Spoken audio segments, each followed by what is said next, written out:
ibu masih berpikir lagi. Malam hari raya, Narto. Dengarlah suara beduk itu bersahut-sahutan.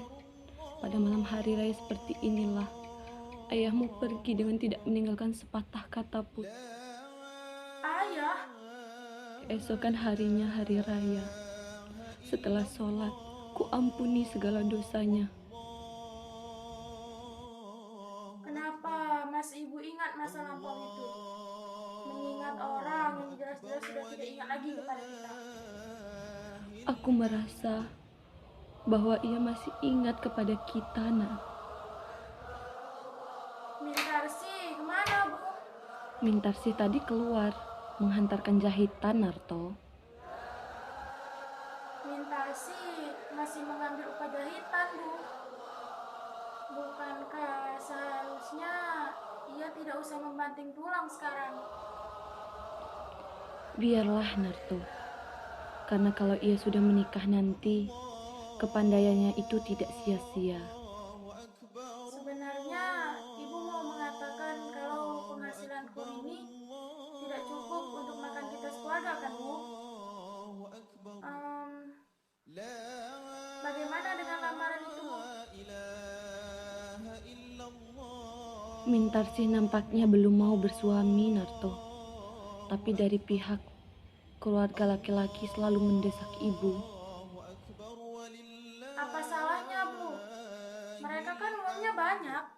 Ah, uang, Narto. Maaf bu, bukan maksudku menjual adik sendiri. Ah, aku jadi mata duitan sekarang. Mungkin karena hidup susah yang penuh penderitaan ini. Ayahmu seorang hartawan yang mempunyai tanah dan kekayaan yang sangat banyak. Mewah waktu kami kawin dulu. Tetapi kemudian seperti pohon yang ditiup angin kencang, buahnya gugur karena uang, Narto. Tidak, Narto. Tidak. Aku tidak mau terkena dua kali. Aku tidak mau adikmu bersuamikan hartawan. Tidak. Cukuplah aku saja. Sendiri. Biarlah ia hidup sederhana. Mintarsih haruslah bersuamikan orang yang berbudi pekerti tinggi. Mesti. Tapi kalau kedua-duanya sekaligus bu, ada harta, ada budi. Dimanalah dicari, Narto? Adik kau Mintarsih adalah seorang gadis biasa. Apalagi sekarang keadaan kita susah. Kita tidak punya uang di rumah. Sebentar lagi uang simpananku yang terakhir pun akan habis.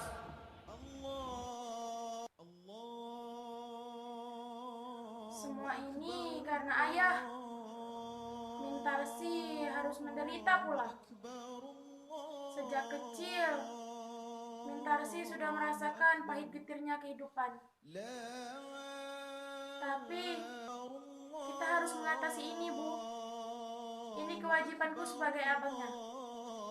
Aku harus berusaha lebih keras lagi. Harus, Bu. Buat perkawinan Mintarsih, 500.000 rupiah saja sudah cukup, Narto. Sesudah Mintarsih, datanglah giliranmu, Narto. Aku kawin, Bu. Belum bisa aku memikirkan kebahagiaan untuk diriku sendiri, Bu. Sebelum saudara-saudaraku dan ibu mengecap kebahagiaan atas jerih payahku nanti, Bu. Aku sudah merasa bahagia kalau kau bahagia, Narto. Karena nasibku bersuami tidaklah baik, benar. Dan kata orang, bahagia itu akan turun kepada anaknya. Malam raya sewaktu ia pergi itu, tak tahu aku apa yang mesti aku kerjakan. Tetapi Maimun lambat benar pulang hari ini, Bu. barangkali banyak yang harus dikerjakannya. Katanya mungkin bulan depan dia akan naik gaji.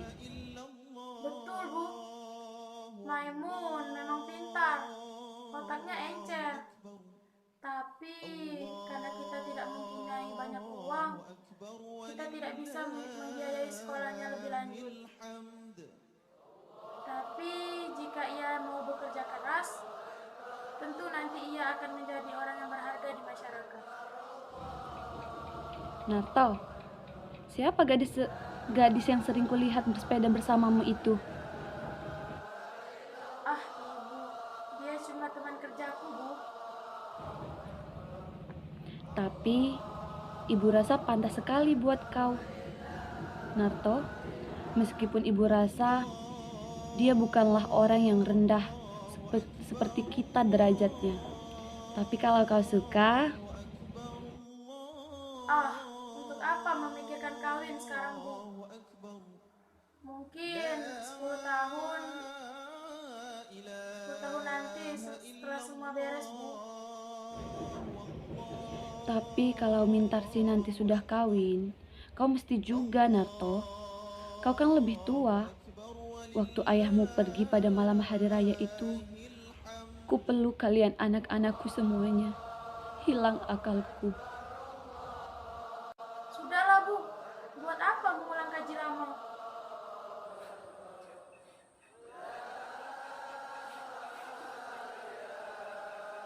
Lama menunggu, Bu, Bang. Tidak. Agak lambat hari ini, Mun. Di mana kau berbuka tadi? Kerja lembur, Bu. Tadi aku berbuka puasa bersama teman di kantor. Tapi biarlah, buat perkawinan Mintarsi nanti. Mana dia? Mengantarkan jahitan. Bang, ada kabar aneh nih. Tadi pagi aku bertemu seorang tua yang serupa benar dengan ayah. Oh, begitu. Waktu Pak Tirto berbelanja di sentral, tiba-tiba dia berhadapan dengan seorang tua, kira-kira berumur 60 tahun. Ia kaget juga, karena orang tua itu seperti yang pernah dikenalnya. Katanya orang tua itu serupa benar dengan Raden Saleh. Tapi kemudian orang itu menyingkirkan diri, lalu menghilang di keramaian. Tidak mungkin dia ada di sini. Aku kira juga dia sudah meninggal dunia atau keluar negeri. Sudah 20 tahun semenjak dia pergi pada malam hari raya seperti ini. Orang yang mengatakan kalau dia ada di Singapura, Bu. Tapi itu sudah 20 tahun yang lalu. Waktu itu kata orang dia mempunyai toko yang sangat besar di sana. Dan kata orang juga yang pernah melihatnya, hidupnya sangat mewah. Ya, tapi anaknya makan lumpur. Tapi kemudian tak ada lagi sama sekali kabar apapun tentang ayahmu. Apalagi sudah perang sekarang ini. Di mana kita dapat bertanya? Bagaimana rupa ayah sebenarnya, Bu? Masih muda, ia tak suka belajar, tidak seperti kau. Ia lebih suka berpoya-poya. Ayahmu pada masa itu sangat disegani orang. Ia suka meminjamkan uang ke sana kemari. Dan itulah. Selama hari raya ini, berapa hari kau libur, Mun? 2 hari, Bang. Oh iya, hampir lupa. Masih ada makanan yang belum ibu taruh di meja. Pak Tirto bertemu orang tua itu kapan, Mun? Kemarin sore, Bang. Kira-kira jam 6:30. Bagaimana pakaiannya? Tak begitu bagus lagi katanya. Pakaiannya sudah compang-camping dan kopiahnya sudah hampir putih. kau masih ingat rupa ayah, Bang? Tidak ingat lagi aku. Semestinya abang ingat. Karena umur abang waktu itu sudah 8 tahun. Sedangkan aku saja masih ingat walaupun samar-samar. Tidak ingat lagi aku. Pak Tirto banyak cari tanya tentang ayah. Iya, kata orang ayahmu seorang yang baik hati. Jika ia berada di sini, sekarang di rumah ini, besok hari raya, tentu ia bisa bersenang-senang dengan anak-anak. Mintarsi seharusnya sudah pulang sekarang ini. Jam berapa sekarang? Bang Narto, ada kabar aneh lagi nih. Tadi pagi aku bertemu dengan seorang India. Dia mengajarkan aku bahasa Urdu. Dan aku memberikan pelajaran bahasa Indonesia kepada dia. Baguslah itu. Kau memang harus mengumpulkan ilmu sebanyak-banyaknya. Supaya nanti kau dapat banggakan kalau kau menjadi orang yang berguna di dalam masyarakat. Jangan seperti aku ini. Sekolah saja lulusan rendah. Tidak ada orang yang mau tapi kau Maimun yang sekolah tinggi haruslah bekerja keras. Aku percaya kau dapat memenuhi tuntutan zaman sekarang ini. Assalamualaikum. Sudah buka puasa ternyata.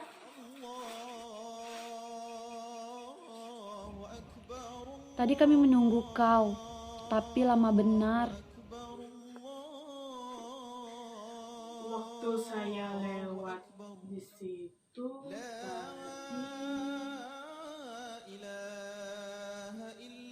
Bang Narto, dengar dulu Mintarsi ngomong. Iya, aku dengar. Ada orang tua di ujung jalan ini. Dari jembatan sana melihat ke arah rumah kita. Nampaknya seperti seorang pengemis. Kenapa semua jadi diam?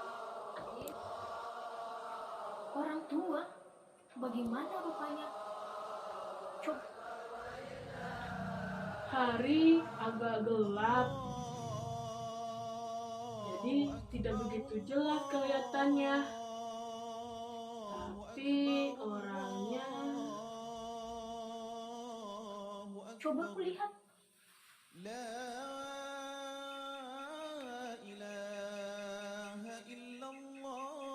Tak ada orang kelihatannya.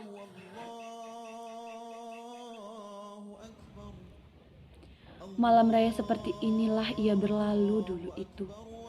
Mungkin Sudahlah, Bu. Buat apa mengulang kaji lama? waktu kami masih sama-sama muda, kami sangat berkasih-kasihan. Sejelek-jeleknya ayahmu, banyak juga kenangan-kenangan di masa itu yang tak dapat ibu lupakan, nak. Mungkin ia kembali juga.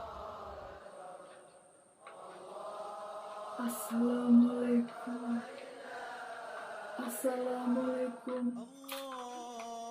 Apakah ini benar rumah Nyonya Saleh? Astagfirullah, seperti suara ayahmu, nak. Ayahmu pulang, nak. Tina, engkau Tina. Salah, engkau Saleh. Engkau banyak berubah, Saleh.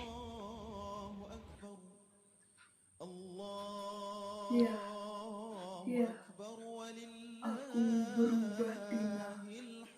20 tahun perceraian merubah wajahku. Dan Ini tentunya anak kita semua. Iya, memang ini adalah anak-anakmu semua. Sudah lebih besar dari ayahnya. Mari duduk dan pandangilah mereka. Apa boleh aku duduk, Tina? Tentu saja boleh. Mari. Ayah, ini aku, Maimun. Maimun, engkau sudah besar sekarang, nak. Waktu aku pergi dulu, engkau masih sangat kecil sekali. Kakimu lemah, belum dapat berdiri. Dan Nona ini siapa? Saya Mitarsi, Ayah. Ya, Mutarsi. Aku dengar dari jauh bahwa aku mendapat seorang anak lagi, yaitu seorang putri. Engkau cantik, sama seperti ibumu di masa muda.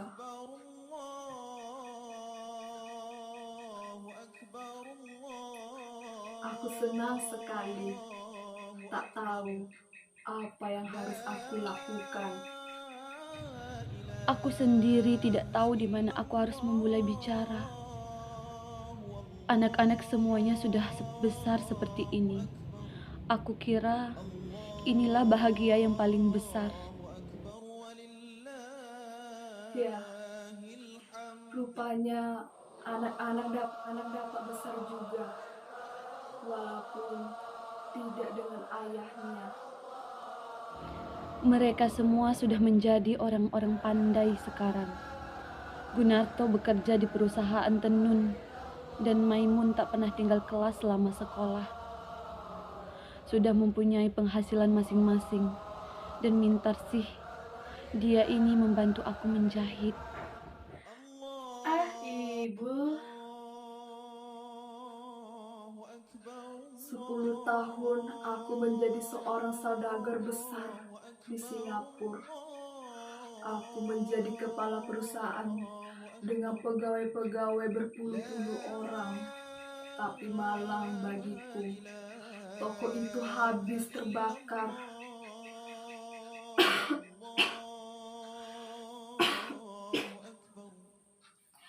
Lalu seolah-olah seperti masih belum puas menyeret aku ke lembah kehancuran. Saham-saham yang ku beli merosot semua, nilainya sehabis perang ini. Sesudah itu, semua segala yang kukerjakan tak ada lagi yang sempurna. Sementara aku sudah mulai tua. Lalu tempat tinggalku, anak istriku, kembali di depan mataku dan jiwaku. Kalian seperti mengharapkan kasihku.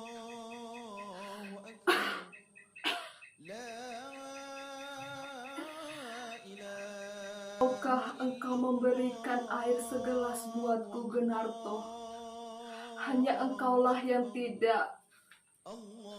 Narto, ayahmu yang bicara itu. Mestinya engkau gembira, nak. Sudah semestinya ayah berjumpa kembali dengan anak-anaknya yang sudah sekian lama tidak bertemu. Kalau Narto tak mau, engkaulah Maimun, maka kau memberikan ayah air segelas. Baik, ayah. Maimun, kapan kau mempunyai seorang ayah? Gunarto, apa katamu itu? Dan jika kami memiliki ayah, apa perlunya aku menjadi anak sultan saat aku berumur 10 tahun? Karena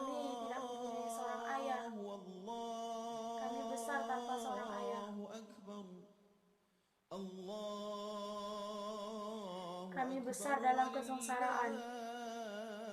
Rasa gembira sedikit pun tidak ada. Lupakan kau waktu kau sekolah rendah dulu, waktu kau tidak bisa membeli kelereng seperti kawan-kawanmu. Dan kau pergi ke sekolah dengan pakaian yang robek dan tambalan sana-sini. Itu semua karena kita tidak memiliki seorang ayah. Kalau kita mempunyai seorang ayah, mengapa hidup kita melarat seperti ini? Tapi Bang, ibu saja sudah memaafkannya. Kenapa kita tidak? Ibu adalah seorang perempuan. Waktu aku kecil dulu, menangis di pangkuan ibu karena lapar, kedinginan, dan penyakitan. Dan ibu berkata, ini semua adalah salah ayah. Ayahmu lah yang harus disalahkan. Lalu kemudian aku menjadi budak suruhan dan ibu menjadi babu pencuci baju kotor orang lain. Tapi aku bekerja sekuat tenagaku. Aku buktikan kalau aku mampu memberi makan keluargaku. Aku berteriak kepada dunia. Aku tidak membutuhkan pertolongan orang lain. Iya, orang yang meninggalkan anak dan istrinya dalam keadaan yang sengsara. Tapi aku sanggup menjadi orang yang berharga. Meskipun aku hidup tanpa seorang ayah. Waktu aku berumur 18 tahun, tak lain yang terbayang di kelopak mataku adalah ayahku yang telah sesat, meninggalkan istri dan anak-anakku. Ia melarikan diri bersama perempuan asing yang menyeretnya ke dalam lembah kedurjanaan. Lupa ia kepada istri dan anak-anaknya. Lupa pula ia akan kewajibannya.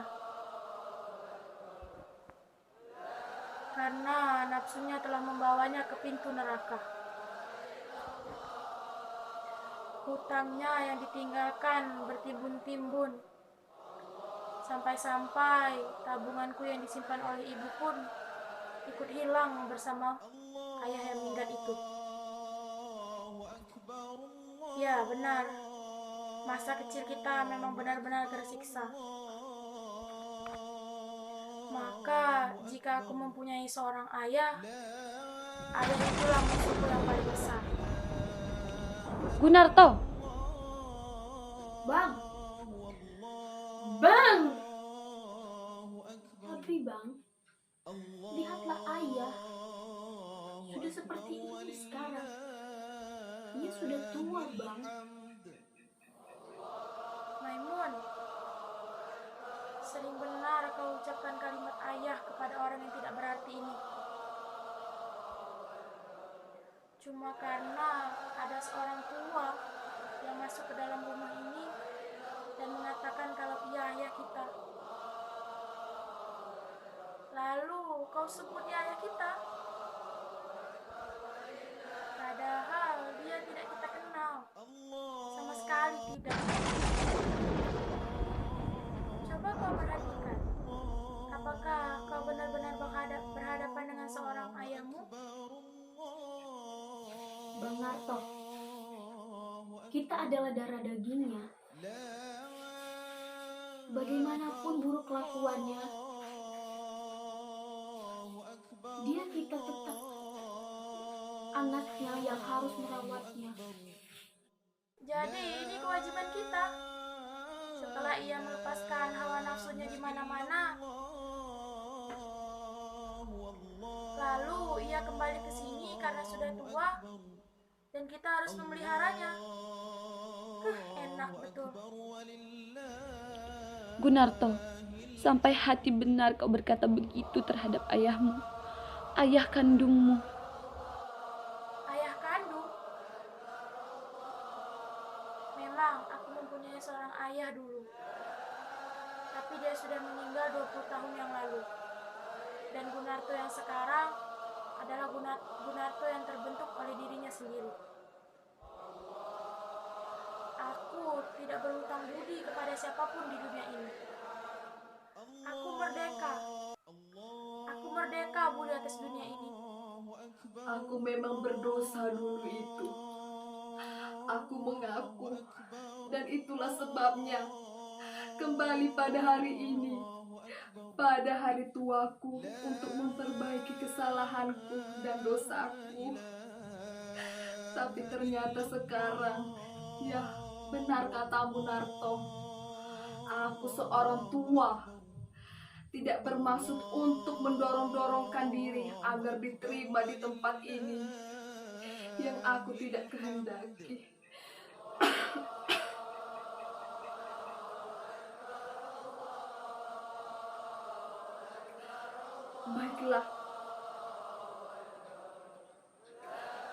Baiklah, aku akan pergi. Tapi kau tahu Narto, bagaimana sedih rasa hatiku. Aku yang pernah dihormati, orang kaya yang memiliki uang berjuta-juta banyaknya, sekarang diusir sebagai pengemis oleh seorang anak kandungnya sendiri. Tapi biarlah, sedalam apapun aku terjerumus ke dalam kesengsaraan, aku tidak akan mengganggu kalian lagi. Tunggu dulu, Ayah. Jika Banarto tidak mau menerima Ayah, akulah yang menerima Ayah. Aku tidak peduli apa yang akan terjadi. Maimun, apa pernah kau menerima pertolongan dari orang tua seperti ini?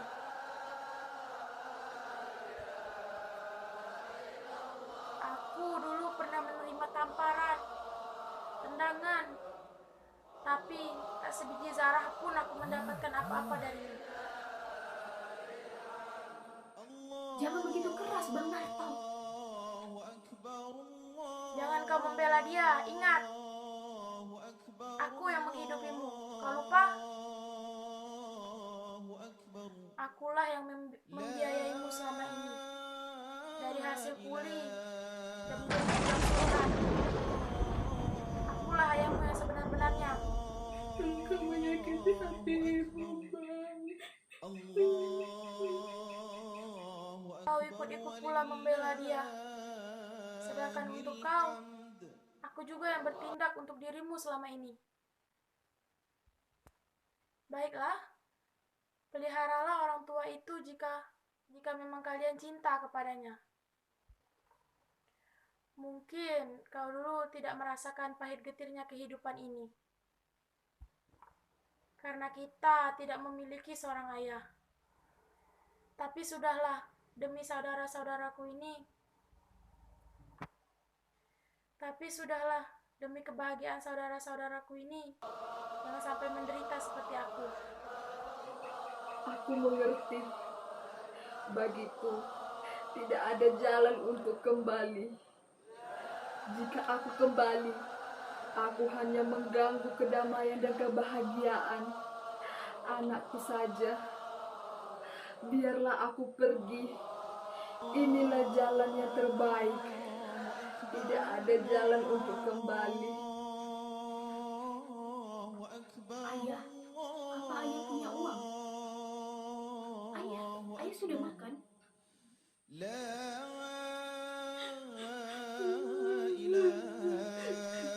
Kemana ayah akan pergi sekarang?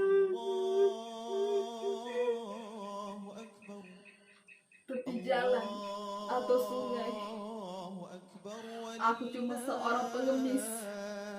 Seharusnya memang aku malu untuk masuk ke dalam rumah ini yang kutinggalkan dulu.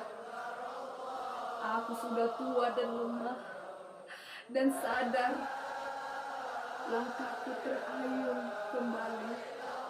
Ya, sudahlah. Sudah 3 hari aku berdiri di depan sana, tapi aku malu. tak sanggup sebenarnya untuk masuk ke sini. Aku sudah mulai kuat dan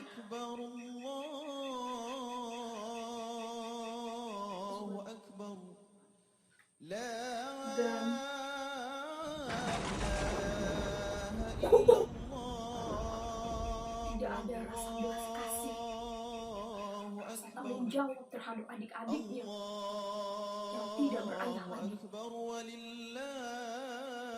Saling memaafkan.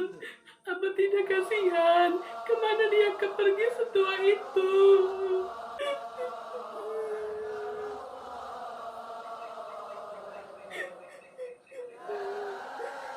Alamak, kenapa seperti ini? Apa suruh dia pergi? Dia ayah kita, Bang. Ayah kita sendiri. Jangan kalian lihat aku sebagai terdakwa. Mengapa kalian menyalahkan aku saja?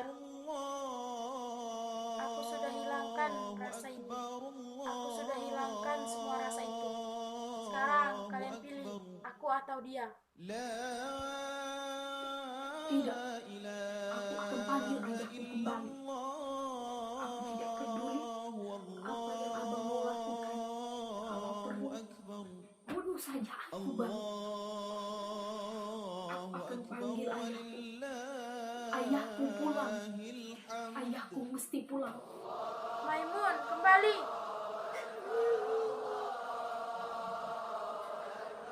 Bang, mana ayah, Bang? Tidak aku lihat. Hanya Pia dan Salia saja yang aku dapat.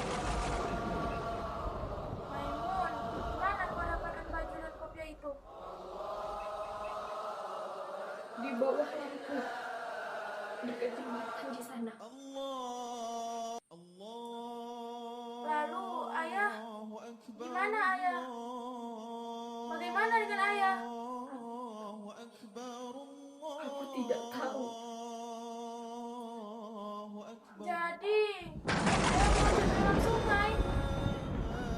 Ayah, dia tidak tahan menerima penghinaan dariku. Dia yang biasa dihormati, yang angkuh,